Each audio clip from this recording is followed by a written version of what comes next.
one of you for another edition of our book reading, and which we do it exclusively for the benefit of the students. I see some students, and I'm quite sure a large number of people are watching it online.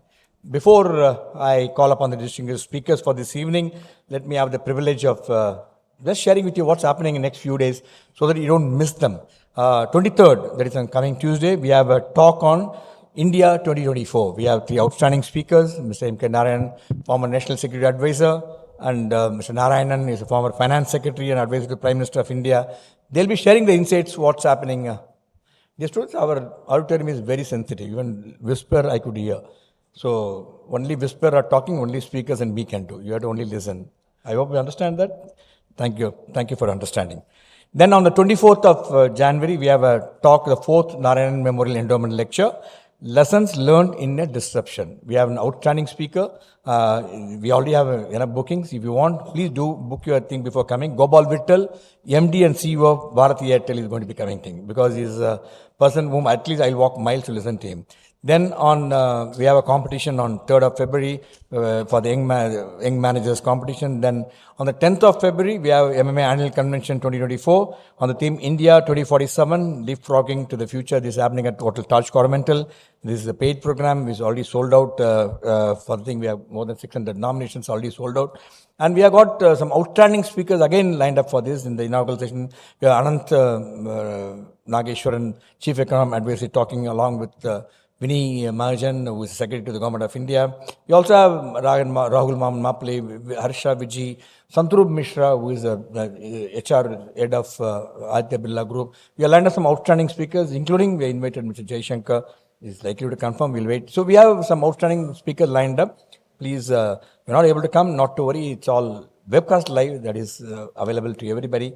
You can watch it. Then on 16th, we have a Read and Grow series. On 17th, again, very interesting event by Mr. Gurumurthy. We'll be having that very soon. We'll tell you what the theme of the content. Then on 19th of February, we have Steps to Mental Well-Being. Again, we have a speaker from Vedanta. So we have got lined up some very outstanding speakers all through February. Also, we have an event on 20th February, which is Helpless, Hapless, Hopeless. The panel discussion on Chennai, Tamil Nadu, and think what happened to our floods in Chennai, actually. How we are going to do. And we have got some outstanding panel again, including Mr. Ramanan. You all know he comes in the television, former director of Cyclone Warning Center, Chennai. And also Mr. Janakarajan is president of South Asia Consortium of Interdisciplinary River Connection. Then we are also getting from the government perspective and also from NGO perspective. And 12th of March, we have a competition for Outstanding Women Manager. 16th of March, we have MMA Women Managers Convention. And 28th of Feb, the venue is not finalized, that's why I'm telling.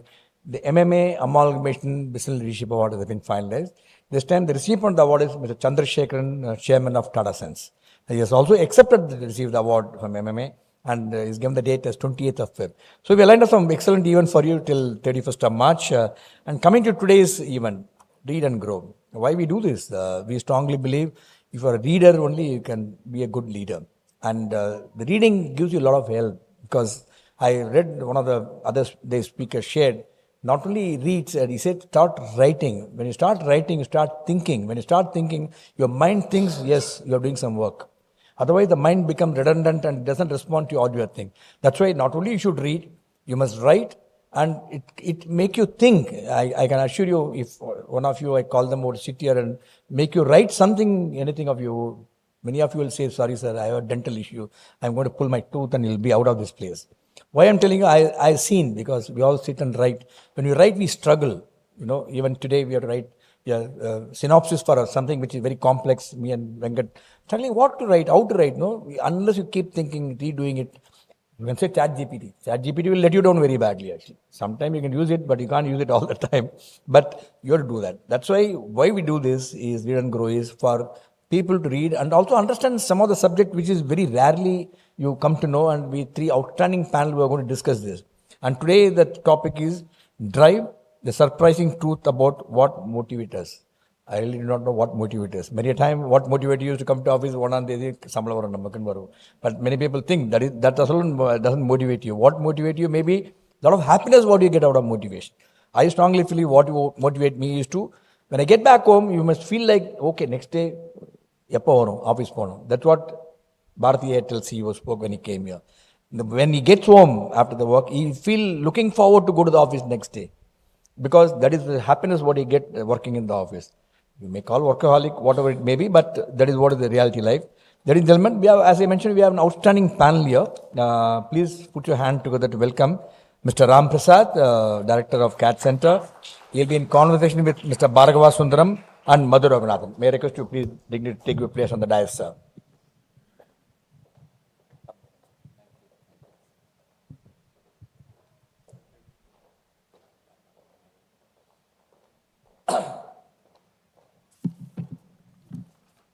Before I will introduce the distinguished panel for this evening, let me also welcome all those people watching online, live from different parts of the world, different part of Tamil Nadu. As usual, if you have any questions, please send your questions to the number which is flashed on your screen. I may be more than delighted to respond to all your questions. Please register your questions, what is relevant to the theme which is being discussed this evening. Let me have the privilege of introducing Sreenivassan Ramaprasad, Director of CADD Center, Training Services. And I know we are a team of people, Mr. Sreenivassan Ramaprasad, Mr. Babu, and we have a team who work tirelessly to make sure every third month we get somebody, new books are picked up, and which is very interesting. And also book, and they also bring in some outstanding panel to come and discuss. I know how difficult it is, not easy. We have been able to do it successfully for the last few years, only for the sake of students. I only wish students realize this and come and attend and take the benefit. Let me have the privilege of introducing Sreenivassan Ramaprasad. He is a MSc Tech graduate from BITS Pilani and a certified NLP practitioner. He is the founder of Samratya. With a successful career, he served as Executive Director of CADD Center, transforming it into a national brand. As the Director of CADD Center Training Services, he oversees Asia Pacific largest CADD training network, and much more achievement he has done today. What CADD Center is, he is one of the person who is a single contributor to that. Very warm welcome, sir. It's indeed a pleasure. Thank you so much for your continued endeavor to bring this month after month for the benefit of large number of management students. Mr. Bhargav Sundaram is the Chief Executive. Callidai Motor Works is Chief Executive of Callidai Motor Works, a business management postgraduate. Began his career selling motorcycle for Enfield India Limited. With a passion for technology and motor racing, he shifted to focus to futuristic technology in automobile sector. Over 24 years of his leadership in Callidai Motors has pioneered various battery-powered vehicles, including bicycles, scooters, wheelchairs, employing over 35% with disabilities. I think which is a big round of applause. Improving disability and getting a job done over 50 employees. Bhargav practices social entrepreneurship, contributing to the lives of over 40,000 individuals. Very warm welcome to Mr. Bhargav. Pleasure to have you with us this evening. The next panel for this evening is Mr. Madhu Raghunath. He is the Chief Operation Officer, Dealership Business, TVS Mobility Private Limited. Overseeing P&L for the TVS dealership of leading brands in various business divisions. Also serving as a group head of human resources.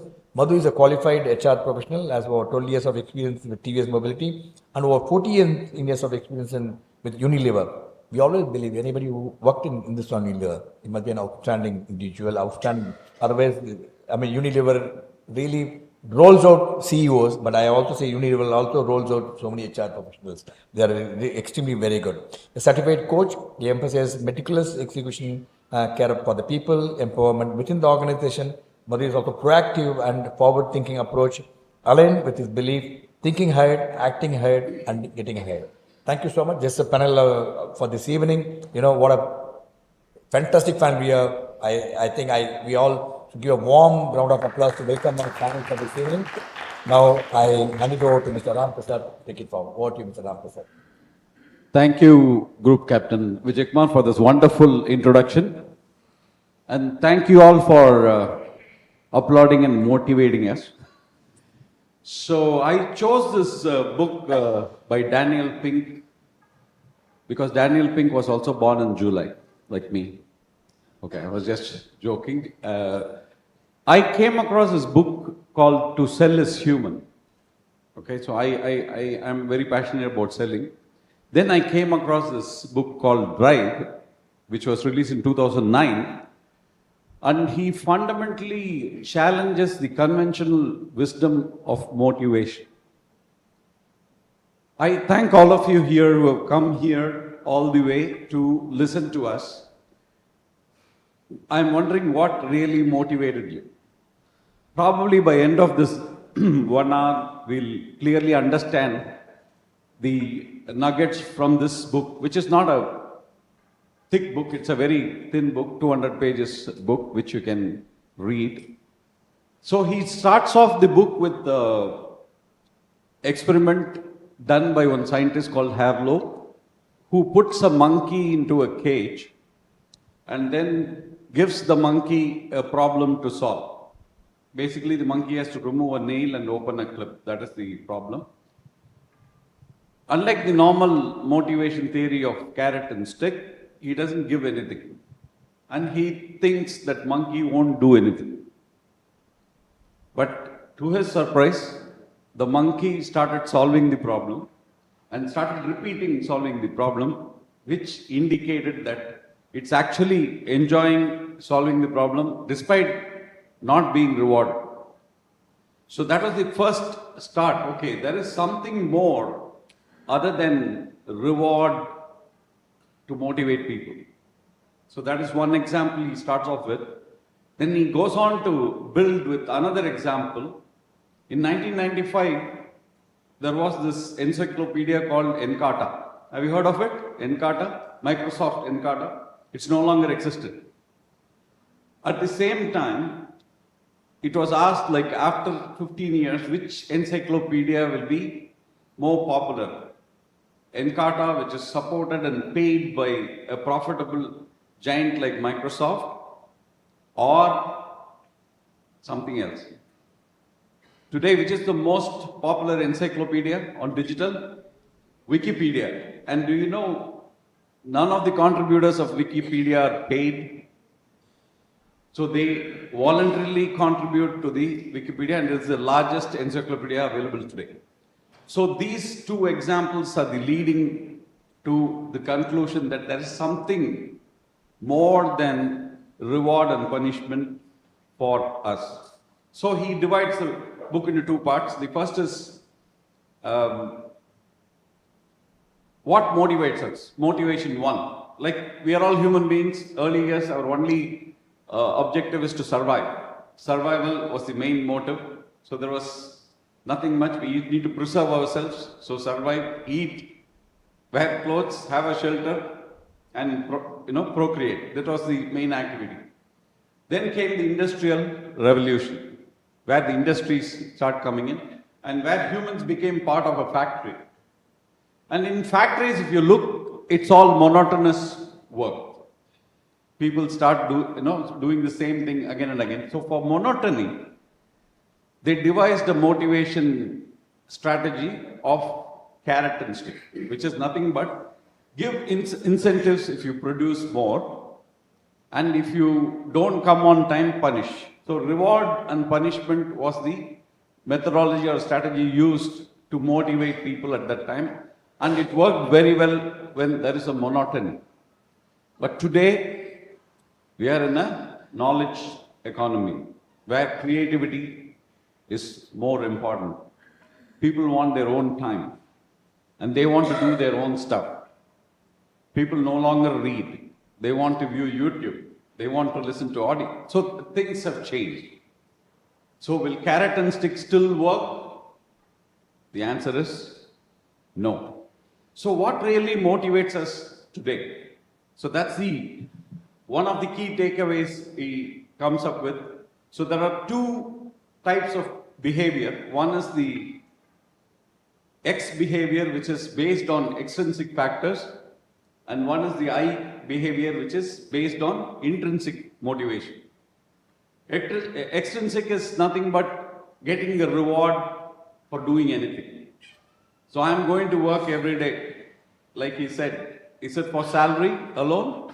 No, there is something more to it. Similarly, if you don't go late on a regular basis, you have a salary cut. That's a punishment.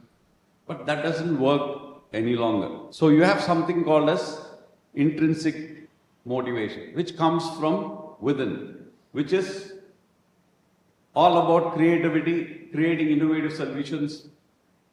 And that's the type of motivation he talks about, the two types of behavior, extrinsic and intrinsic.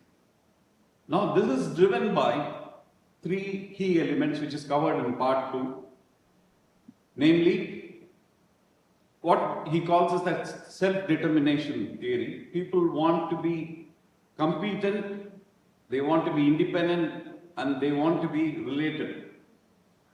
So they have an innate drive to be autonomous, self-determined, and connected to one another. And when that drive is initiated, people achieve more and they are highly satisfied. So he talks about autonomy as one of the primary elements. What is autonomy? Autonomy is all about how you do your task, how you choose your own task at the own time. It's not like you come every day in the morning. If you look at the software company today, they don't insist on coming on time. You finish your project however you want, but make sure that the project finishes on time. So he also gives the example of 3M and Google, where they allow 20% of employees' time to be used for creativity, which means doing their own stuff other than the company work. So this actually improved their productivity. It's a motivating factor. Secondly, how you use your time. Are you using your time only for work, or are you doing something more other than work for creative purpose? So how are you using your time? And what techniques are you using to complete your task, and are you working within a team? Now these are the 4 T's of autonomy. So people want to be independent and autonomy. In fact, in my own life, I'm talking about almost 30 years ago, I was working in JK Tires, a company which is well paying, but it's a completely hierarchical, control-oriented company at that time. I don't know about today. Then I joined CAD Center. When I came to CAD Center, I saw people, youngsters, 21, training on CAD, doing some responsible work, but absolute freedom. I got attracted towards the freedom and sacrificed 50% of my salary to join CAD Center. So that's a pure intrinsic motivation for me, where I let go of the salary because I wanted to be happy. I wanted to be fulfilled. I wanted to achieve something by growing something and growing with the company. And that's how I joined CAD Center. So autonomy is one of the important motivator for an intrinsic motivation. Second is mastery. What is mastery? When you actually achieve your peak potential in anything you do by complete repetition, that is mastery. Can you think of any mastery examples? Absolutely. I expected the name almost immediately. Sachin Tendulkar. He is a master in cricket. And how did he achieve that mastery? By continuous practice. Practice, practice, practice. In fact, if you read his book, you will realize that how painful it is to keep practicing again and again. But today we talk about him in any forum. When you talk about excellence, when you talk about mastery, his name comes up first. It doesn't come easily. It comes with a lot of pain, and it comes with the growth mindset that you have to perform well, and it is important that you develop mastery in whatever you do. And don't be mediocre. And it's a continuous journey. It's not that you reached your peak and there is no longer, you don't need to learn further. It's a continuous process. Right? Now the third factor is purpose. So we talked about autonomy, we talked about mastery, and third factor is the purpose. So when we go to the office, what do we really go there for? So, for example, I work for CAD Center, or rather I'm a part of CAD Center. What do? We train on CAD. Okay, why do we train on CAD? We want to enable engineering students get a livelihood. That's the purpose. We want to make sure that they are employed in a very good company. And recently we started a program called Easy Hire, where we also made it easy for companies to come and hire by training the students as per the requirement of the company. Now that is a pure purpose-driven motivation. Okay, does it have a profit implication? Yes, there is profit, but profit-driven companies after some time will get tired. but purpose-driven company with profits are likely to stay for long. So, to sum it up, we are in the motivation 3 phase. That's what the message comes out. And the 3 important elements of autonomy, mastery, and purpose are the one which is driving your motivation. So I have 2 fantastic professionals with me. One who's running his own factory, the other person who's managing a huge workforce. And they are going to share with us some of the real nuggets from this book and also from their professional and personal lives. So I'll start with my first question to Madhu. Madhu, thank you for accepting this offer and motivating yourself to be here. Thank you. So what are the key takeaways for you from this book by Daniel Pink? Okay, thank you. First of all, thank you, Ram, and thank you to MMA for inviting me to speak to all of you. This book has been very fascinating read for me. One, as a disclaimer, I should say I'm a very big ardent book lover, so I keep reading a lot of books. And when Ram invited me for this session, it was literally like an icing on the cake. So I jumped for it, and the biggest takeaway for me is, as Ram put it, and I wanted to use an acronym because I'm very fond of acronyms, and that's easy for students and professionals to remember. So I always say, how do you motivate a person is that you need to give him a map, him or her a map. So while the author puts autonomy first, I have taken the liberty to put mastery first. So mastery, autonomy and purpose. So you will never forget that. Because only when a person has a very clear map, he will be able to navigate his life forward and do something very great. And the way Daniel Pink has gone about elucidating these 3 core tenets of the book, he has made it as part 1 and part 2. The autonomy, mastery, purpose comes in the part 2 section of the book. In the first 3 chapters, he actually talks about what are the various genesis for him to arrive at this hypothesis. So it's more of an hypothesis which he has arrived, and he goes on to prove with various experiments, both in the real world and by various experiments which have been done by psychologists, to show that autonomy, mastery and purpose actually are the main ingredients for a new form of motivation. When you read through and reflect, I also found another takeaway. He says that we should not worry about the results of our work. This is very familiar to Indians, which is there in the Bhagavad Gita, where you actually don't really worry about the fruits of your labor, but you actually do the work itself. And the work itself becomes a reward. This is extremely well enunciated by Daniel Pink in the book. And though he doesn't give a reference to the epic, but he does talk a lot about it. And he also says that people who don't worry about external rewards or extrinsic rewards and recognition are the ones who actually get it. So it's very paradoxical. But when you think of it, it is very, very, true. Many of your successful events in your life, if you look back, will be those moments where you have worked with abandon and with a lot of passion and a lot of love. And not because somebody has said you to do so, but more because you wanted it to happen yourself. I think that is what they refer to as intrinsic motivation. And everybody is capable of intrinsic motivation. I am a very big fan of School of Positive Psychology by Martin Seligman, whom Daniel Pink refers to in the book also, and from University of Pennsylvania. Now, being a student of positive psychology, you always look forward to the future. You don't worry about the past. You only learn lessons from the past, but you always have a positive view of the future.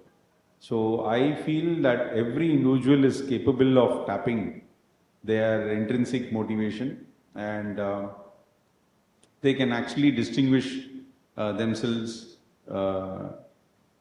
very clearly that when they are going to be motivated by extrinsic rewards and when they are going to be intrinsically motivated.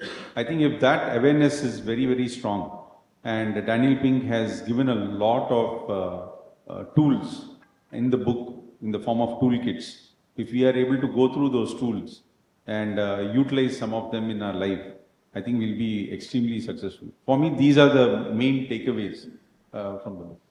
Wonderful, wonderfully summed up, Madhu. MAP, remember MAP? For electrical students, the amp. Okay? It charges people, ampere. Okay. So, it's very true. Do all of you have goals? Okay. Are these goals yours? Now, that's a very important question to answer. Because many times I find that when you set a goal, typically that goal may not be 100% your goal, but it could be your parents' goal, it could be your friend's goal, which is inserted on you. Hey, please, do this.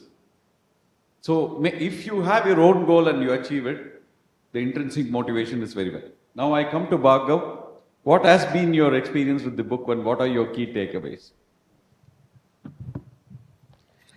Good evening, students and members who are present here and members who have joined us online. First, I was wondering why I'm here as part of this panel. I was wondering why Ram has invited me to be part of this panel. I'm not a voracious reader like Madhu, and neither have I reviewed books before. But probably the nature of my business, we are manufacturers of customized mobility equipment for people with extreme disabilities and senior citizens. And we don't have a huge turnover. The top line is not dozens of crores. But still, we are 25 years old. My business is now celebrating its 25th year this year. Probably Ram must have wondered what has motivated me to be selling niche products in a place like India, because niche products could sell abroad, but here, regular products itself is very tough to sell, but here where I'm selling niche products, and I've been in this business for 25 years, so something must have motivated me, and probably that's the reason why Ram thought I could be the best person here. And but I believe that entrepreneurs, businessmen, especially those who are pioneers in their field, will be highly intrinsically motivated to be in a business. They do not look out for a market. They do not look out. They don't do surveys to calculate how much they can sell.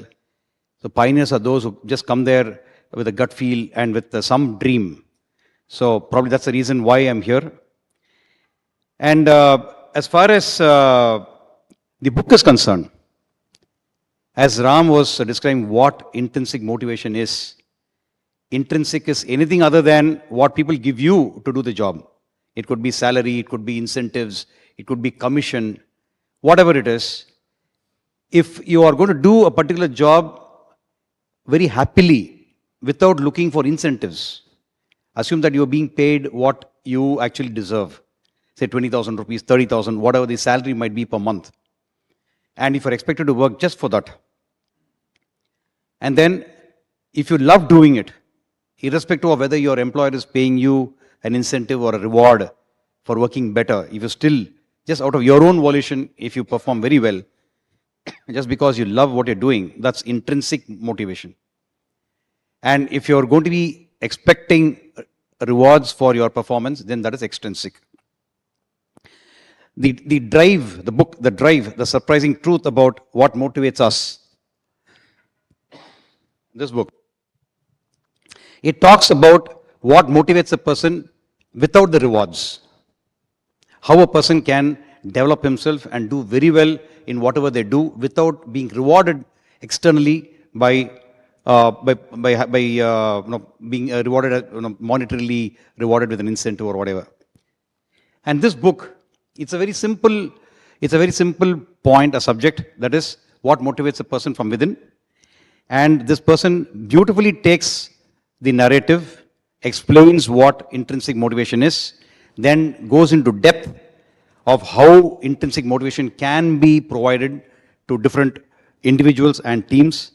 And then at the end of it, he even talks about the toolkit. A toolkit is how to intrinsically motivate an individual, how to intrinsically motivate a team of people, and how to intrinsically motivate youngsters.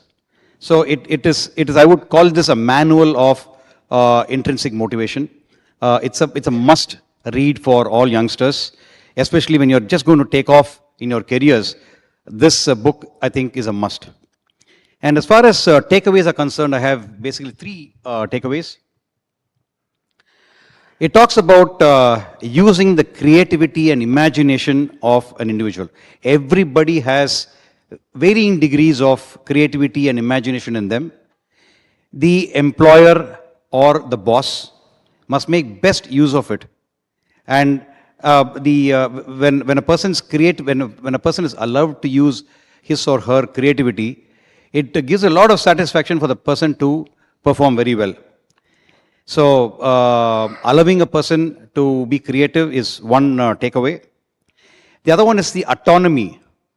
What we mean by autonomy is, for example, if you are left in the road without any money with you, and if you are asked to reach a particular destination, no other hand holding is done. How you plan to reach your destination? You can either hitch a ride, or you can walk it up, or you can call a friend and ask him to come and take you to your destination. It can be anything, but reaching the destination, the process will be yours. It will be your decision.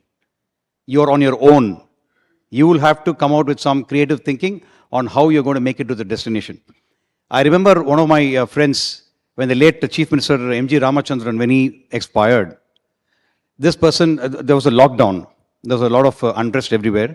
And the college hostel was closed, and this person had to go from Coimbatore to his residence in Trichy, and he didn't have money with him. But he did reach his destination. He had a plan. He was all to himself. He had to decide how he's going to go. He partly walked it, and then he went by bullock cart, sometimes in a lorry, but he managed to reach his destination. He was on his own. But I'll tell you, even today, most of our classmates talk about it, because it was a fantastic plan that this boy had. When everything was against him, was stacked against him, he had a plan which it was all his own decision to reach his destination. So autonomy is when you are given a lot of your freedom. You're given a lot of freedom to take your own decisions and your own plans to achieve the objectives which is set for you. And we're also talking about having a framework, a not very rigid framework, in which the individuals can have autonomy to function. And the employer or the organization, it might be better if they are more results oriented rather than looking at profitabilities and all that. So if the results are achieved by the individuals with the autonomy that they enjoy, that can be very fruitful and useful for the organization. So these are three takeaways, but I have a bonus fourth takeaway, which is the management and the employers should not manage their team. They should not handhold the team. They should have trust and confidence in their employees, and they must be absolutely sure that given the autonomy, the individuals will definitely achieve the objectives which are set for them. So these would be from this book.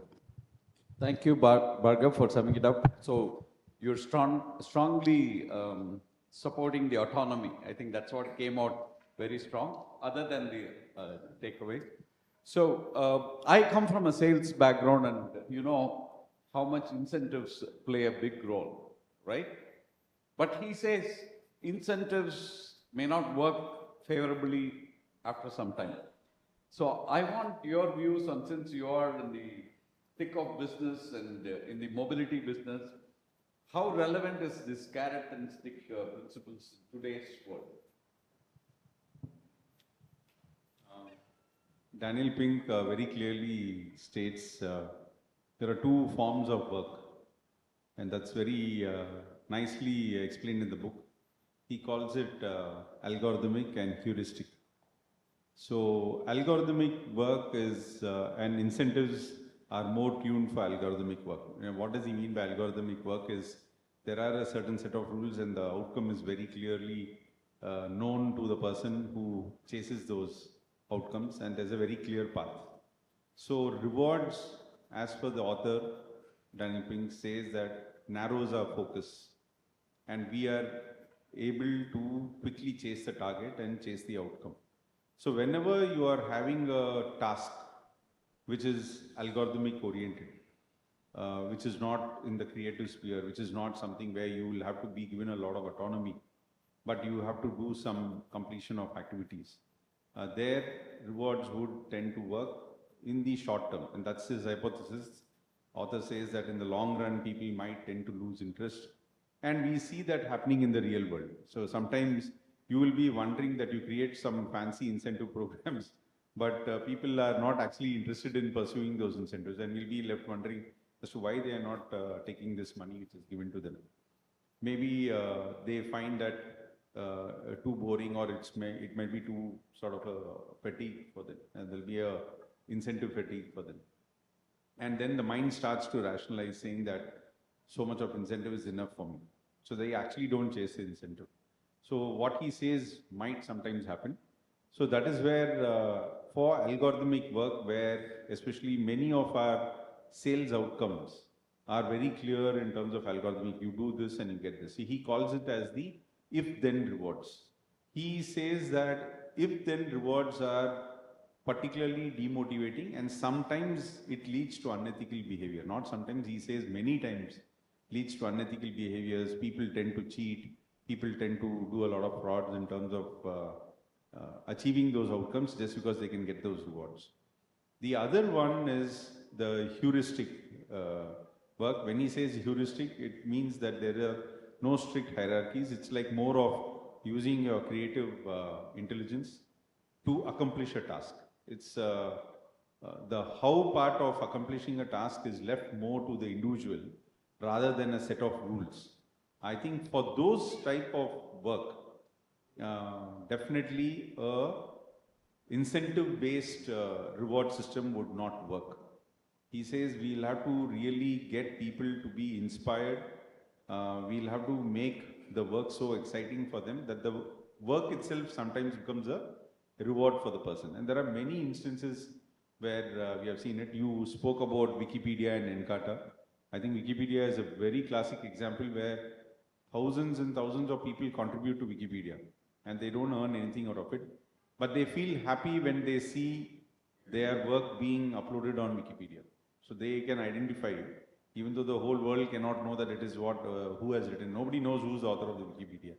But they feel extremely excited when they see their work being uploaded and recognized and validated. I think that itself becomes a reward. He says for heuristic work, creative work, that these forms of incentives will not work. He doesn't completely dismiss rewards, but he tells it with a disclaimer. He says they have a sort of an expiry date. So as leaders, as HR professionals, people who design reward systems, we have to continuously appeal to the larger purpose of why does a company exist. I think somewhere we need to do that interplay between a larger purpose and a reward. It's only then when the rewards become effective. If you just make it as a straight approach of carrot and sticks, then very soon you would have people falling out of this, and then you would actually not have people to work for you if you are really going to bulldoze people only on rewards. So you will have to have a mix of both. And I think sometimes, and that's what companies do in the real world, they suddenly talk about passion. They sometimes invoke, many times we have done this, especially in sales. So you talk about, you take the analogy of cricket and you say we are going to play some India versus Australia or India versus Pakistan or India versus some other country. And then you say that you have to be like that and do all of this, just sort of pep them up. Why do we do that? We know very clearly incentives are there, then they can go and do it. But that's not enough. You need to give them a larger goal. It's coupled with that, you have a threshold level of money which is involved. And that also Daniel Pink in the book says very clearly. It doesn't mean that people who are intrinsically motivated are not interested in money. It's a very big myth. They are interested in money. But what happens beyond the threshold of money which is received, then the behaviors change between people who are intrinsically motivated and people who are extrinsically motivated. That's what is said in the book. So the intrinsically motivated people beyond a limit start working towards a purpose or the activity itself. Whereas the extrinsically motivated people work for the reward or for the recognition. I think that's the basic difference. And that's what the author says we should be guarding ourselves against. So there is, the final verdict is you need to have both, but you need to mix and match. While he is a strong proponent of the intrinsic motivation theory. That's very clearly coming out in the book. And I think the book is about to give us ways and means of tapping the intrinsic motivation through autonomy, mastery, and purpose. That's how I see it. Okay, so just one more added thing. In your experience today, what is working well for you in your organization? Yeah, so definitely in the sales front, incentives do work. I shouldn't be saying that it doesn't work because we have structured our, almost all companies today, even in the entire world, have structured a portion of their salary as part of the incentives. So, as Captain said in the beginning, we all come to work for a primary purpose, because if you take the Abraham Maslow's theory hierarchy of needs, you need to have some money on the table. So you come for that and you try to achieve that. But when you try to do too much of it, then we have seen that, for example, we have an incentive scheme where sometimes we always wonder why the higher end of the incentive scheme is not achieved. There's a lot of money there. So maybe I'll have to go back and maybe tweak it differently. Okay. And see whether it will work well. So that's the part of it. Fantastic. So incentive to some extent works, but beyond a point, it's only the intrinsic motivation that works. That's the point which came out. Now, Bhargav, you come from a manufacturing background where production is of a very important to you. So does incentive work very well for you, or it's the other way around? What's your experience? Yeah, CADD, as you all know, is the incentive or the reward which people get for the work they do. That is for the achievements and for the improvements. Increased efficiency is compensated with a reward, and that's CADD. And if they don't perform, then they get the stick, which means punishment. So the carrot and stick is more applicable to the motivation 2. That is, Daniel Pink talks about motivation 1, motivation 2, and motivation 3. Motivation 1 is where a person is just compensated for the effort that they put in. No rewards, and probably stick could be there, but no rewards as such. And the second motivation 2 that he's talking about is for people who perform more, incentives and rewards, extrinsic rewards are provided. That could be a motivation for them. And today, I would say 90% of most organizations are offering motivation 2 to their employees, and very, very few offer motivation 3 to their employees. And motivation 3 is when, of course, that is the intrinsic, the autonomy and the mastery opportunities that are given to the employees to perform better. And the rewards are, it comes automatically. So as far as carrot and sticks are the stick is concerned, when it comes to blue-collared workers in a manufacturing setup, for example, in my organization, we have, I would say about 80% of those who work for me are blue-collared. They work in the shop floor. And here, they already have a lot of personal issues, problems, and they don't, if they get their salary, they'll be more than happy. If you give them a reward, of course they will be happy, but these are guys who cannot take the stick. So you cannot punish them. So this is what will happen to most of the people in the shop floor. But as far as the people who are white collar, the marketing guys and the sales guys, they are not still probably at a level where that could be intrinsic motivation. So we still are in the motivation 2 level, where we provide the carrots, that's the incentives, and if they don't perform, we do punish them. So that's the level that at which we are operating right now. As far as the blue-collar workers, they can improve their efficiency just by muscle memory. When they do the same things over and over again in the factory, their performance will improve, and they could get an incentive. But as I mentioned, if there is a drop in their performance, they will not be able to take the stick. And they don't have time to think of intrinsic motivation, or they don't have the time to think of how they can master their skills. They don't have the time nor the intention. It's not conducive for them to think about all this. Yeah. So what works in a factory is mostly the incentive and without punishment, only reward. Yeah. And they don't move towards any of these elements what Dan Elping discusses about, right? Yep. You're right. Okay, great. So now he clearly talks about mastery, autonomy, and purpose. So what you as an individual, what do you resonate with most among the three, and what your people resonate with? For me, personally, purpose is very important, because I can speak out of personal experience. When I moved from Unilever to TVS, there were a lot of people asking me as to why you're moving from Unilever to TVS. I had to answer this question for literally 2 years after I joined TVS continuously, and even now I think it's stopped. I think people have sort of accepted it. But at that time, I was just about 37 years old, and I had this very clear purpose in my mind. And it was not so very well articulated or framed in my mind as I'm speaking now. But I had this calling of saying that I have learnt a lot in Unilever. And in my mind, it was, though a very Indianish foreign company, but I learnt a lot.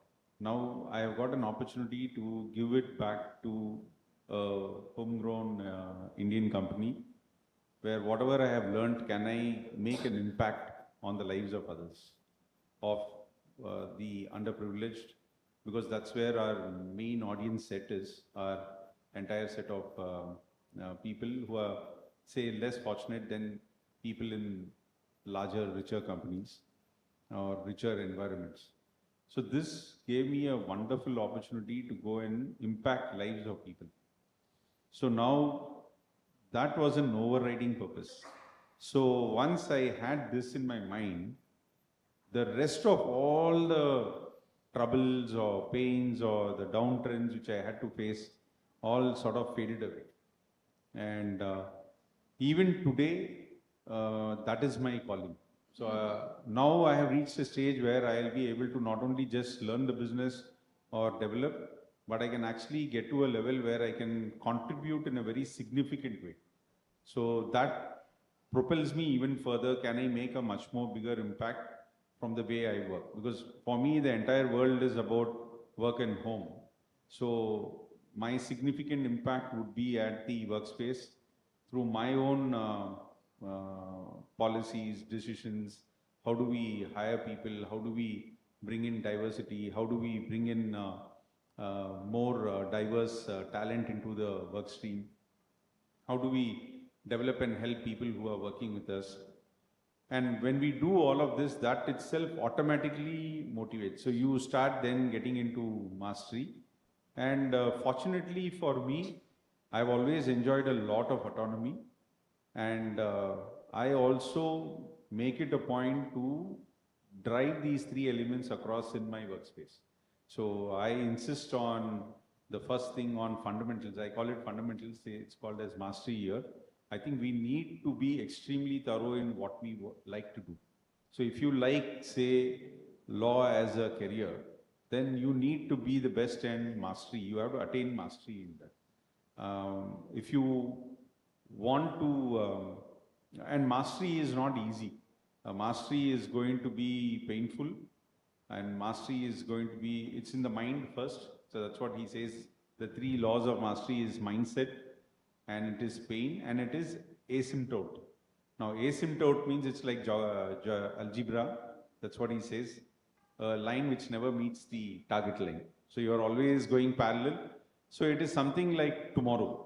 You know, in the recent film, there was a riddle where they say, what is always coming but never comes? That is mastery. So it's like tomorrow. Tomorrow is always coming, but it never comes. So that's what the film riddle talked about in Mission Impossible. So it's mastery is something like that. It is always coming, but you never attain mastery. Even the best of the masters don't attain mastery. But all of this, because mastery can be very painful. Similarly, autonomy you might get or not get, you have to create your own autonomy. You might not always have autonomy, but you will have to create your own space. But both mastery and autonomy is possible only if you have that purpose as a fuel. If you don't have purpose, then mastery and autonomy can actually sometimes drag you down. You might get a bit frustrated. So I would say for me, purpose is much larger calling. And once you get that, then the other two will fall in place. Well said, Madhu. Definitely, purpose is the main driver for the mastery as well as autonomy. You can never have autonomy without accountability, the freedom without accountability. We give a lot of freedom to our employees, and it's not we give, like it's a culture itself is a lot of freedom, but with accountability, which means they know exactly what they need to do despite the autonomy. That's very important. That's what he highlighted, the purpose behind the work. Bhargav, what do you resonate with among these three elements? Autonomy, mastery, and purpose. Autonomy, as I mentioned earlier, as I defined earlier, is a space that is given to you for planning and implementing your own work, and then to achieve the results. You're given a lot of space to work independently. You have the freedom to do that. And if you want to offer autonomy to your employees or teams in your institution, it is more easy in organizations where the boss or the employer knows only the business model, but does not know the process or the technology about the product. For example, in 1998, when I started my business, I thought wheelchairs will have a good market. But I'm a commerce graduate.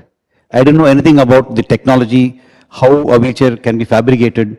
I had no ideas at all. And later when it came to power wheelchairs, motorized wheelchairs, I had no idea about electronics. So I had no option but to give some of my employees the autonomy to work on it and then progress and then deliver the product. So eventually they did do that. The challenge was in identifying people who can work in an autonomous atmosphere, work on their own. That was a challenge. And I must say, today if you actually Google wheelchair, motorized wheelchair India, of the top 10 results you get, 7 of them would have worked for me. So they achieved that kind of mastery, and I had to ask them to go on their own. So I must say that it has worked very well for me, and I think I have learned from these guys. I have learned from the people who are good in fabrication and in preparing the electronics for the wheelchair. So that has helped me also to acquire a lot of knowledge. You must be in love with the product or whatever you do to be a master in that particular subject.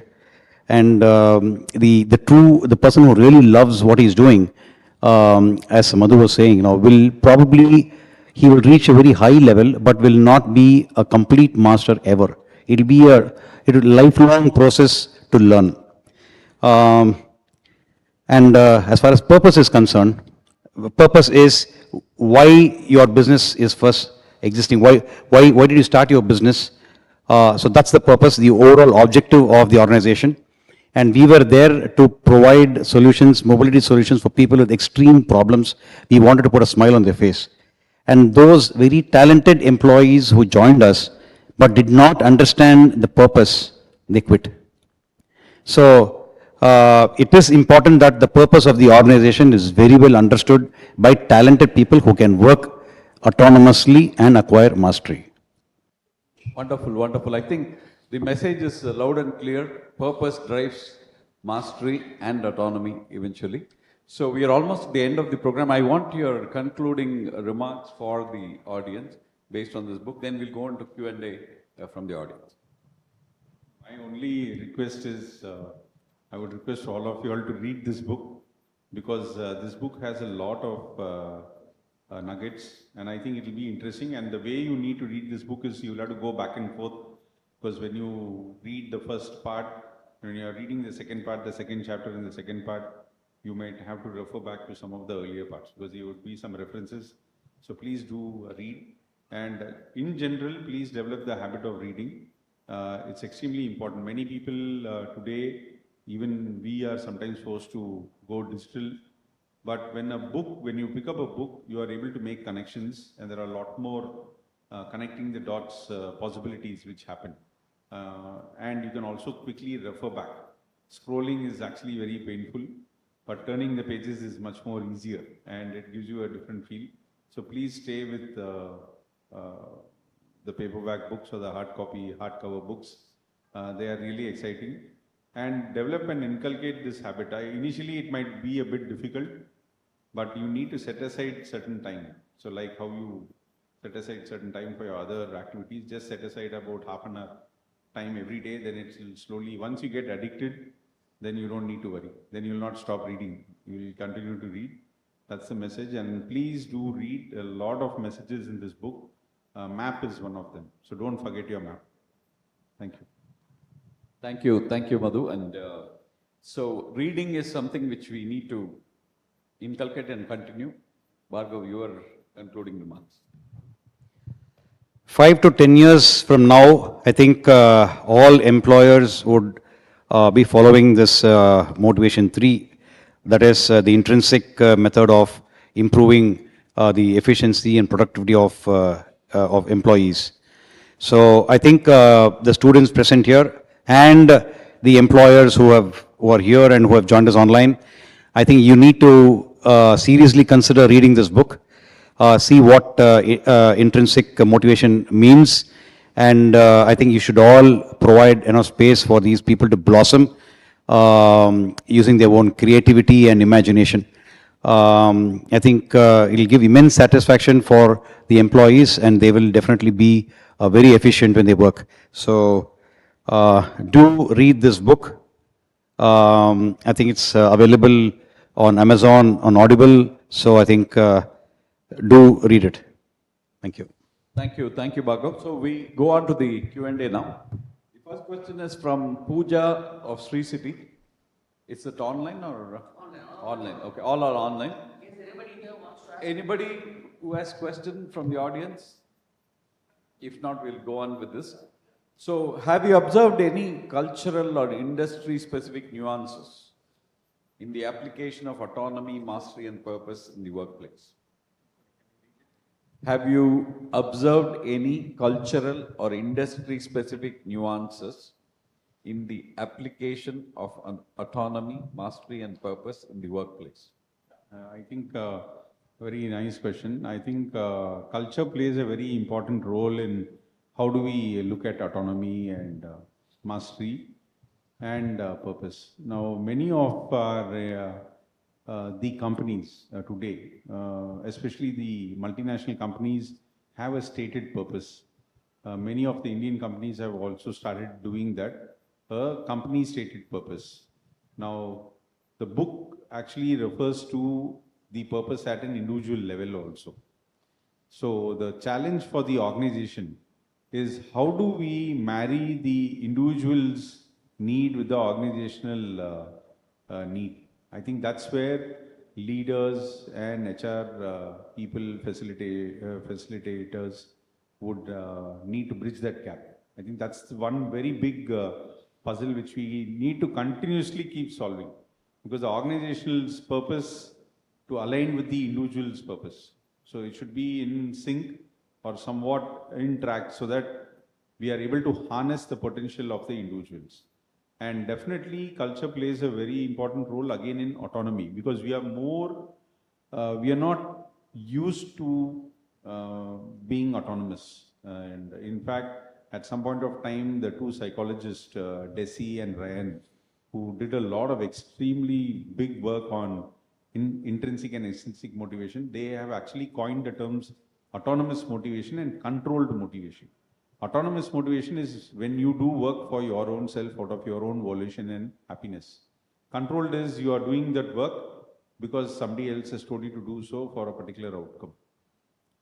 Typically in an Indian context or in many other, and within India itself there are multiple cultures, there's a lot of control and micromanagement which happens. I think as leaders, we need to give away this micromanagement habit and give a lot more of autonomy to our people. Once you give a lot of freedom, people will automatically learn, and you should then, the associated costs of tolerating failures also come in. So I think rather than punishing failures, giving a lot of autonomy and guiding them and not making them fail. You just have a sort of a hovering oversight and not a very micromanaging oversight. I think that will help. So definitely culture plays an important role in this controlling these two aspects. Very, very well highlighted. Yes, culture does play a very important role, and control doesn't work for a long time. Like I said, and people want to control because they believe if they don't, things will go awry. That's not really true. Okay. Let me move on to the next question. In your opinion, how can organizations effectively implement the ideas from Drive to improve employee engagement and satisfaction? This is from David from Bangalore. I was thinking about this too, like if organizations which are already implementing motivation 2, and if they have to move on to motivation 3, how do they do it? This can be done in a very phased manner over say 5 years, 10 years. But there will be resistance. Today, a lot of employees, they prefer to be handheld also. And suddenly if you tell them from today you are independent, you are given full autonomy, you can plan your work, as long as you give the results, we'll be happy. That might not happen. So this has to be done in a phased manner. I would say the management should identify people, very talkative people who, even without being asked, there are people who can come up with suggestions. They could be termed as an abstract, but still, those who have this creativity, they can be identified. First, individuals can be identified, and then they must be given the autonomy to work. And then slowly, maybe over 2-3 years, teams can be given the autonomy, because the teams will be watching the individuals who are creative, who have been given autonomy. The teams will be watching them, how they perform. So there'll be a level of confidence in the team that autonomy will work. And so the team also would become a bit autonomous, and their creativity, all that can be displayed and demonstrated once autonomy is given. So it should be done in a very phased manner over 5 or 10 years. Or if it's a new organization, the management can take people who are creative and can implement this, the autonomy, and providing opportunities for them to master their skills even from day one. Yep. Thank you, Bhargav, for that. In fact, in CAD Center, one of the things which happened in early days is any decision made on behalf of the company, the employees were included in the part of the decision. So they felt really good being part of it, and they were committed to the organizations. That's the kind of culture we develop. Now, next question is from Rahul from Salem. Can you share specific instances where you witnessed the principles of autonomy, mastery, or purpose at play in your own work or organization? Thanks for this question. Waiting for it. It's like a half volley. No, I strongly believe, and I think my team would definitely echo this. Bit of self-praise here, but I think sometimes you need to pat yourself on the back. So, no, I very strongly believe in giving absolute freedom to the team. And since the question is pertaining to our sphere of work, I feel the speed of trust is the fastest. It is faster than the speed of light. That's how I would say. So when you trust your team, they will never fail you. They will actually, that's the biggest glue which, and my team has never failed me. I think I can proudly say that. When I give that, they get a sense of huge pride and happiness when something is interested. But they do not know. Today I am letting out the secret.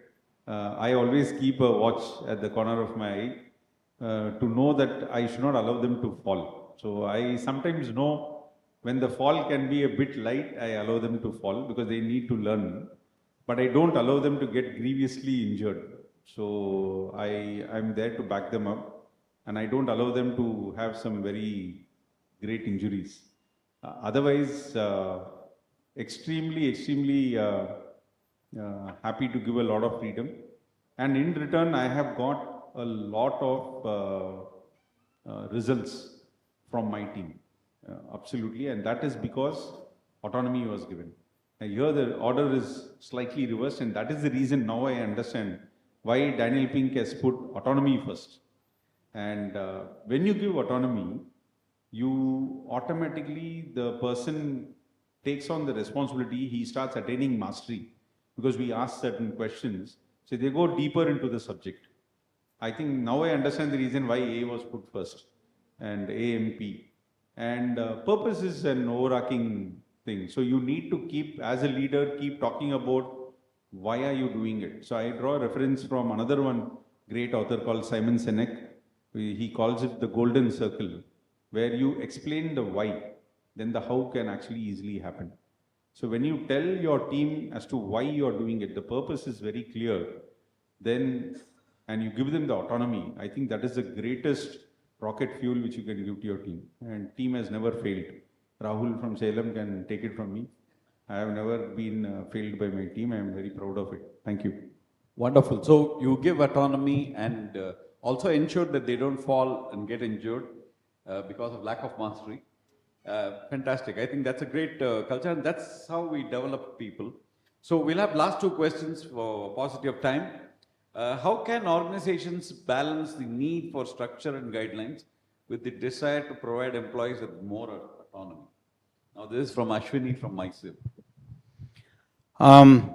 If the purpose is understood and if a not very rigid framework for operations is also established, then the autonomy can be provided in that kind of an environment.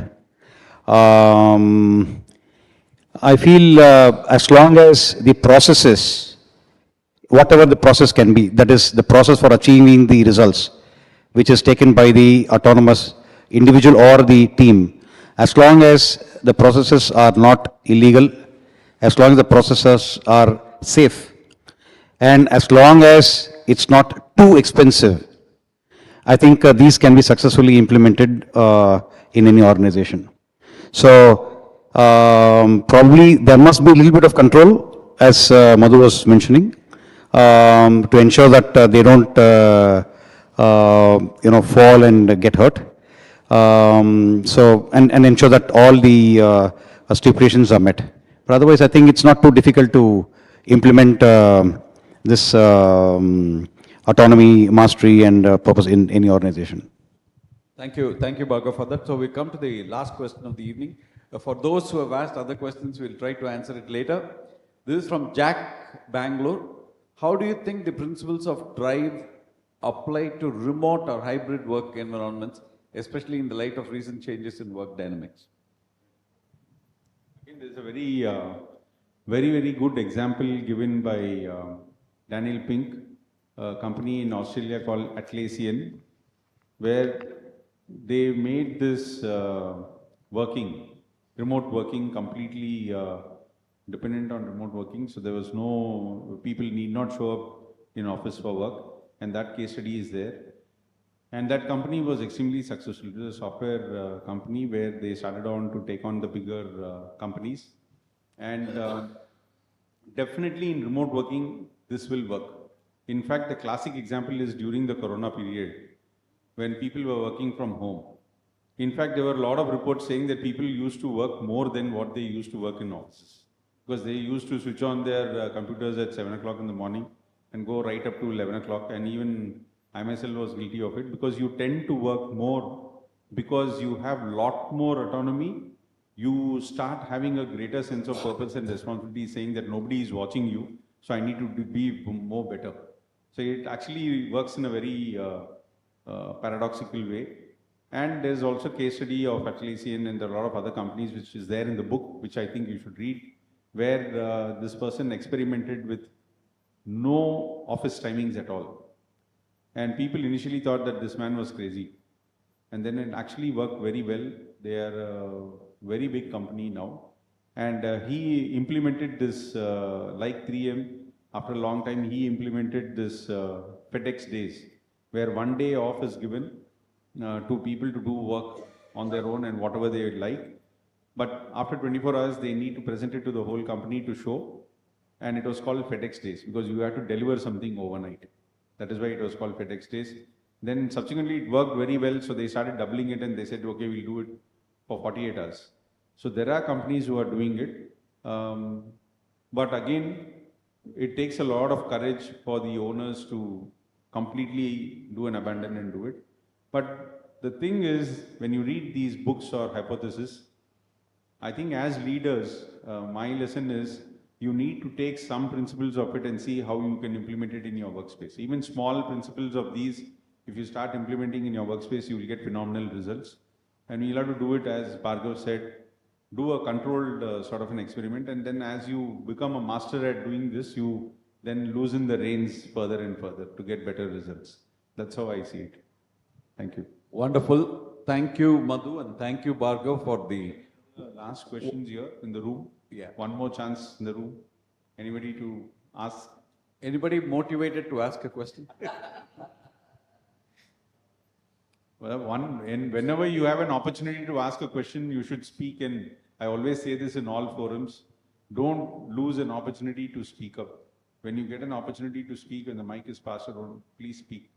You will not regret it. Looks like. You want to ask? Yeah.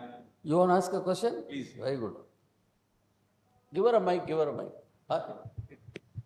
No, I thought most of them have proven their mastery by, understanding the purpose of the meeting. So there is no question.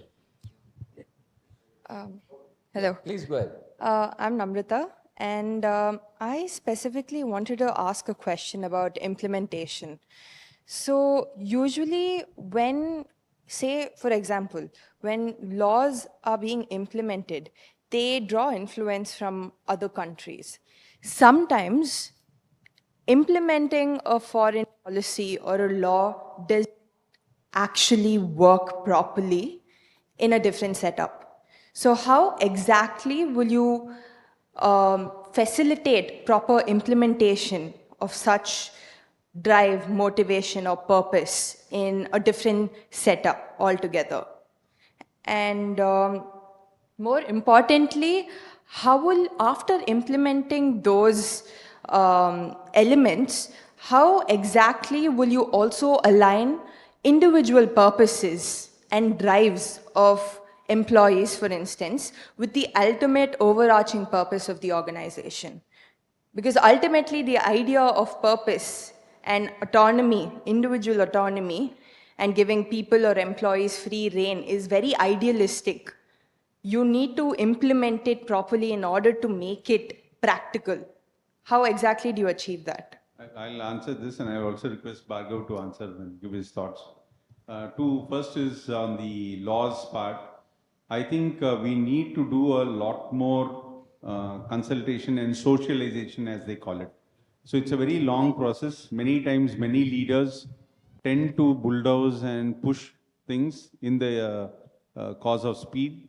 But I think a wider consultation and a socialization of the subject would find greater audience for implementation of the particular laws. And the second is, in terms of organizational purpose, marrying our organizational purpose with individual purpose, I spoke about it earlier. It is about how are we able to create pockets of excellence? To borrow from what Malcolm Gladwell talked about, pockets of excellence. You don't try to do it across the entire organization. You need to clearly state the purpose and role model the purpose. It's not enough if we just state the purpose of the organization. You will have to show it in action. So I would say Callidai would be a very good example where Bhargav has actually showcased and role modeled the purpose of the organization. So he's not wavered from creating niche products, even though there are a lot of difficulties. Then people automatically see that, okay, this is the purpose of the organization. I think that's great. Again, TVS is a great example where we are talking about trust, value, and service. And it's a 113-year-old company. A company doesn't exist for 113 years without any reason. There's a bigger purpose where you are trying to drive the economy of the country. So when I say I'm not in the garage or the vehicle repair business, I tell that I am driving the economy of India because 80% of our economy runs on trucks. So I drive the economy of India. That's the purpose. So how do I continue to fuel the Indian economy? And how do I bring prosperity to people? So I think if we are able to talk about these things and then create pockets of excellence within the organizations where autonomy, mastery and purpose is in a controlled, as they call it in nuclear physics, controlled fission or controlled reactions. You do that and then slowly this will become a culture and the flywheel will start to accelerate. I think that's the way I would at least look at it. Bhargav, I would like to hear your views. In this book, Daniel Pink, in most of the cases, talks about implementation of, or even, I would say even study of the work environment and all that in rich countries. He talks about Israel, US, Switzerland, Australia. He doesn't consider countries like India, where there is poverty and there are enough problems which individuals have before they can get into working in their own environment and start thinking about new and novel ideas which they can implement. I'm taking legal aspects as granted. You know, you can't do anything illegal. So you were talking about implementing the foreign laws, you were talking about laws and all that. I'm taking that for granted, assuming that the intrinsic motivation will require no permissions to be taken from the government and all that, and it can be implemented quite easily. The work environment, as the country, the culture, the tradition is very important, has to be kept in mind. For example, the parents, for example, they would want their children to be employed in a place where the job is very secure and the child need not take their own decisions when they are working. So this is the kind of mental makeup which parents have in India. Implementing this is going to take time. A lot of people have to be convinced that this is the way forward. It's a fantastic initiative. It'll take time. And I think the whole thing has to start from the students. The students must join organizations where there is space for them to showcase their creativity and imagination. They must be able to live their dreams. So that's the way to start. That's the way to implement this. Of course, as you rightly said, I think the culture, the tradition, all that must be kept in place. The whole program need not be implemented as it is. It can be edited, it can be modified to suit the local industry or the local geographical area where it's going to be implemented. I hope it answered your question. Thank you so much for all of you for being here. And I hope you enjoyed this review on Drive by Daniel Pink. Over to Group Captain. Thank you. Thank you so much, Mr. Ramaprasad. So I think all of you have been driven by purpose today to become a master of whatever you do in future, right? And that too with complete autonomy, right? We wish that. And it's been a fabulous book. These 3 words, I think all of us will remember forever. So before I request them to come and accept the memento, there are a lot of students here. And when I was going through the discussion, I thought I'll give them one tip. So I come from the armed forces. So when students like you, I also went to join the armed forces after being a student like you all. So the question that was asked to me, it gets asked to everybody who goes there for an interview. Why do you want to join the Air Force or the Army or a Navy? The question, the answer comes from everybody's automatic is that, sir, I love my country, so I want to. So he said, okay, you love your country, so why do you come here? So basically they want to hear something from you. They keep driving you to that. So if you love your country, it's okay, so many things you can do. Why do you come here? Sir, I'm very patriotic. So I want to die for my country. So that's what he was looking for. I want to die for my country. But that guy immediately says, we don't want you to come and die for us. We are not going to train you to go and die there. So now we are shocked. What do you say now? Ultimately, this is what you thought we were going to do. So now he says, we don't want you to come and die. If you are going to die, I'm not going to select you. Now you're shocked. What else you can say now? Then you keep looking at him. Then he will say, I don't want you to die. I want you to kill for your country. Will you kill for your country? Now you say, yeah, okay, yeah, that's better. So he say, yes, sir, I'll kill for my country. Sure, yeah. Then he will say, you won't be able to kill unless you actually want to die. So now you're confused again. You want me to die or want me to kill? Kind of a thing, no look you give. So he says, if there is an enemy in front of you, you should be prepared to die, to go in front of the enemy. He may kill you or you may kill him. Both of you have got a bullet in your hand. It's who is skilled better, eventually survives. Right?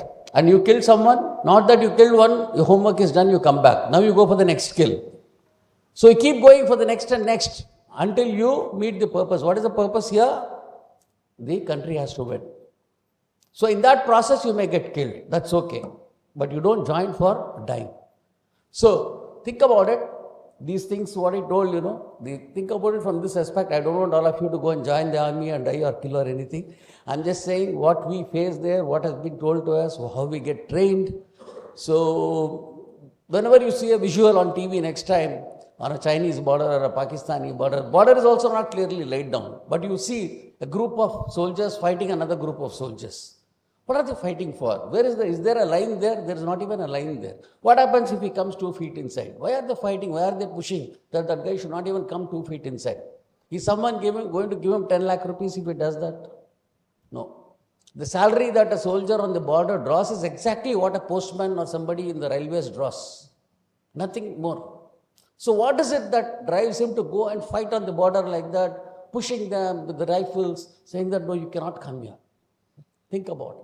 Whatever you people do in future, your motivation should be that way. Whenever I go and address some of the people, particularly the HR community, I tell them, please ask them, draw parallels. Is it something more that your company is asking you to do than those guys are asked to do there? Automatically you will find motivated to do what the company is asking you to do. Good. So lovely session today. They deserve a fantastic round of applause. As I invite them to come and, receive the memento on behalf of MMA. Memento is nothing but, sir, we always give you books to go and read more, that's all. So they come back for another program of ours. So you hand over. Please and thank you. Thanks so much.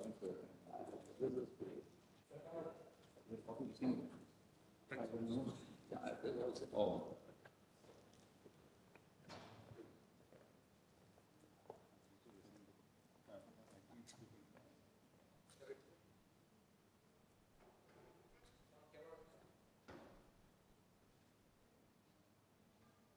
Thank you. Thank you. Thank you. Thank you, sir.